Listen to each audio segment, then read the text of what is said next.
Start करते हैं 45 question number अब आपका। From the following balance sheet of x y limited 31 March 18 and 31 March 17 prepare a cash flow statement. तो start करते हैं, शेयर कैपिटल से स्टार्ट करेंगे। शेयर कैपिटल के अंदर भी नोट बना हुआ है इस बार आपका। शेयर कैपिटल के अंदर इक्विटी शेयर कैपिटल भी दे रखी है, प्रेफरेंस शेयर कैपिटल भी दे रखी है। तो इसमें दोनों का आपने दिखाना है, इसमें फाइनेंसिंग में दिखाओगे। जैसे शेयर इक्विटी शेयर कैपिटल आपकी क्या हो रही है बताना, ज़्यादा हो रही है ना, तो क्या कहेंगे हम, issue of equity share capital. तो फाइनेंसिंग बनाते हैं, तो यहाँ दिखाएंगे इक्विटी शेयर का 3,50,000 ये डालेंगे यहाँ पे। तीनों एक्टिविटी इकट्ठी बनाना, ठीक है, ऑपरेटिंग भी, इन्वेस्टिंग भी और फाइनेंसिंग भी। उसके बाद प्रेफरेंस शेयर कैपिटल के बारे में चलते हैं। प्रेफरेंस शेयर कैपिटल देखिए, इसमें आपकी 60,000 की कितनी हो रही है, 1 लाख, तो ये भी ज़्यादा हो रही है 40,000। तो issue of preference share capital 40,000 ये डाल दीजिए यहाँ पे। तो ये दोनों कैपिटल आपके पास आ गई। Issue of equity share capital भी आ गई, issue of preference share capital भी आ गई। नेक्स्ट पॉइंट पे आ जाते हैं, long term borrowing. Long term borrowing आपका उसका second number, reserve and surplus. Reserve and surplus के अंदर देखते हैं क्या क्या दे रखा है। एक तो प्रॉफिट एंड लॉस दे रखा है, 170 का 120 हो रहा है, यानी कि 50,000 लॉस है। तो वर्किंग नोट बनाते हैं, नेट लॉस दे रखा है 50,000,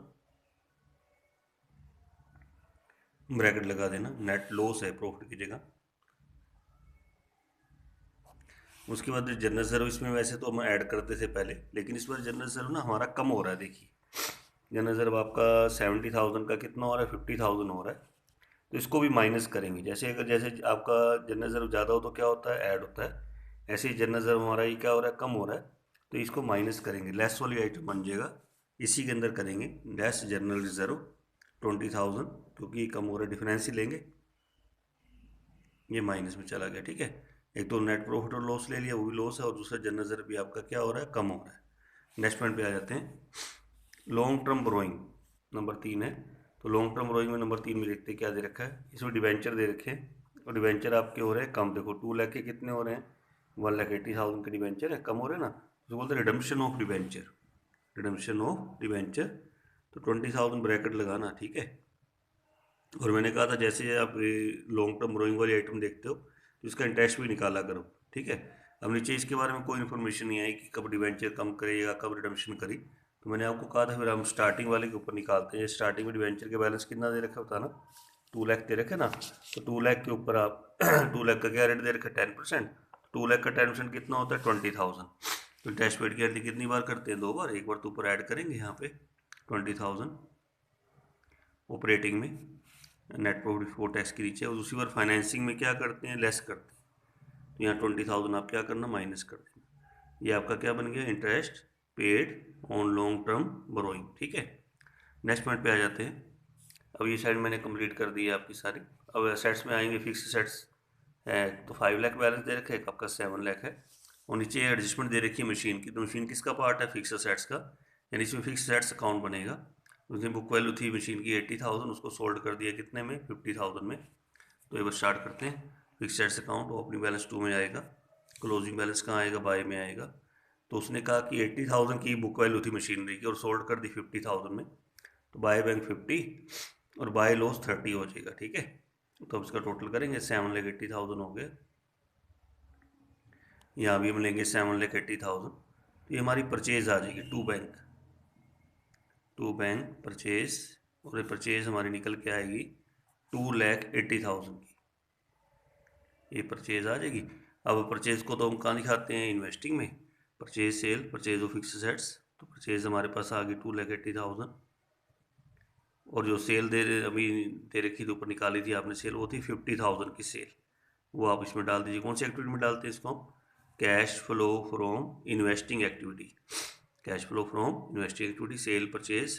तो ये हमने परचेज दिखा दी एक तो आपने, और एक ही सेल आपको दे रखी थी ये वाली। लॉस ऊपर ऐड होता है यहाँ पे, loss on sale of machinery. Loss आपका हो गया 30,000 का, वो आप यहाँ पे ऐड कर दीजिएगा, ठीक है। ये पॉइंट पूरा हो गया।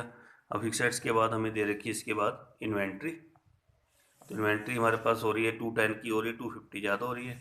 इंक्रीज इन करंट असेट्स पहले लिख लेना बेशक, decrease in current assets, increase in current liability, less में increase in current assets, decrease in current liability. तो इन्वेंट्री हो रही है ज़्यादा, 40,000 ये लेंगे हम यहाँ पे माइनस में। इन्वेंट्री के बाद फिर हमारा आ रहा है ट्रेड रिसीवेबल। 140 के कितने हो रहे, 190, ये भी आपके ज़्यादा हो रहे, तो increase in current assets, trade receivable, ये भी यहीं पे आएगा, 50,000 ये भी माइनस में आपका आ गया। उसके बाद नेक्स्ट पॉइंट आपका आ रहा है कैश एंड कैश इक्विवेलेंट, ये तो हम लेते नहीं, ये तो बाद में बताएंगे, ठीक है। तो बस इसमें थोड़ा नया पॉइंट क्या था, एक तो जनरल रिजर्व ध्यान रखना कम हो रहा है, तो लेस वाली आइटम बन जाएगा, ध्यान रखना, ठीक है। और एक पॉइंट और आपका आ रहा है लास्ट में कि इंटरिम डिविडेंड हमने पेड किया किसके ऊपर, इक्विटी शेयर कैपिटल के ऊपर, कितना पेड किया, 80,000। अब डिविडेंड पेड करोगे तो इसकी एंट्री मैंने 2 बार कही थी आपको, एक तो वर्किंग नोट में आपका ऐड होता है यहाँ पे इंटरिम डिविडेंड कितना पेड करा हमने, 80,000। और एक बार फाइनेंसिंग में हम क्या करते हैं, लेस करते हैं, यहाँ पे dividend paid on equity share, ये आपका हो गया 80,000। अच्छा, अब आपने डिविडेंड किसको दिया है, आपने इक्विटी शेयर को दिया है। देखिए डिविडेंड देना कंपनी, देखिए इंटरेस्ट पेड करना तो जरूरी होता है, तो interest paid long term borrowing होता है ना, डिविडेंड देना कंपनी के ऊपर डिपेंड करता है दे या ना दे। तो लेकिन अगर डिविडेंड उसने किसको दिया है, इक्विटी वालों को दिया है, तो आपने डिविडेंड फिर प्रेफरेंस वालों को भी देना, क्योंकि प्रेफरेंस वालों को पहले राइट होता है डिविडेंड देने का। तो अगर आप इसके लिए फिर प्रेफरेंस शेयर कैपिटल आपके पास होनी चाहिए, और इस क्वेश्चन में आपको ना प्रेफरेंस शेयर कैपिटल आपको दे रखी थी ना, और ये डिविडेंड का रेट दे रखा है, देखो आपका 8% है। तो आपने क्या करना, स्टार्टिंग वाला बैलेंस उठाना है, 60,000 आपका है ना, ये आपको दे रखा है 60,000। अब 60,000 के ऊपर आप कितना लगाएंगे, 6% लगा देंगे शुरू वाले बैलेंस के 8%, तो आपका ये डिविडेंड आपका बन जाएगा 4800। तो इसको भी हम देंगे यहाँ पे interim dividend on preference share 4800, और एक बार यहाँ पे ऐड होता है, और दूसरा फाइनेंसिंग में आपका क्या होता है, लेस होता है, तो वर्किंग नोट में ऐड कर देना, और फाइनेंसिंग में क्या करना, लेस कर देना। मैं फिर कह रहा हूँ अगर डिविडेंड इक्विटी वालों को दिया है, फिर प्रेफरेंस वालों को देना जरूरी है, या तो दोनों में से किसी को ना दिया हो, ठीक है, फिर तो अपने आप को कुछ कुछ नहीं निकालना, ठीक है। लेकिन अगर इक्विटी वालों को दे दिया, फिर अगर प्रेफरेंस शेयर कैपिटल है, उसका डिविडेंड का रेट साथ में दिया होता है, उसके ऊपर जरूर निकालना आपने, ठीक है, ये चीज़ आपने ध्यान में रखनी है। और ये इंटरेस्ट पेड देना कंपलसरी है, जो डिबेंचर लॉन्ग टर्म बोरोइंग होते हैं ना, उसमें इंटरेस्ट जरूर देना है आपने, ठीक है, कुछ नहीं कहा तो स्टार्टिंग वाले बैलेंस पे दे देना। अब इसका टोटल कर लेते हैं हम यहाँ पे, तो ये टोटल आपका बन जाएगा 50 भी आपका इसमें आपका 50,000 आपका 50,000 माइनस का था, 20,000 माइनस का था आपका, 80,000 प्लस का आ गया, और 4,800 प्लस का आ गया, प्लस का बचेगा 147,148,00। ये आपका आ गया नेट प्रॉफिट बिफोर टैक्स आ गया, नेट प्रॉफिट बिफोर टैक्स, इसको हम यहाँ ले लेंगे सबसे ऊपर 148,00 नेट प्रॉफिट बिफोर टैक्स। उसके बाद हम इसका टोटल करेंगे, यहाँ तक टोटल करेंगे तो हमारा बन जाता है 64,800। उसके बाद आपका यहाँ कुछ नहीं है, यहाँ नहीं कुछ, ये 90 आपका किसका है, माइनस का है, तो ये हमारा आएगा इसमें 25,200 माइनस का, इसको आप यहाँ डाल दीजिए 25,200 माइनस का cash used in operating activity, ये भी माइनस का आ रहा है 230,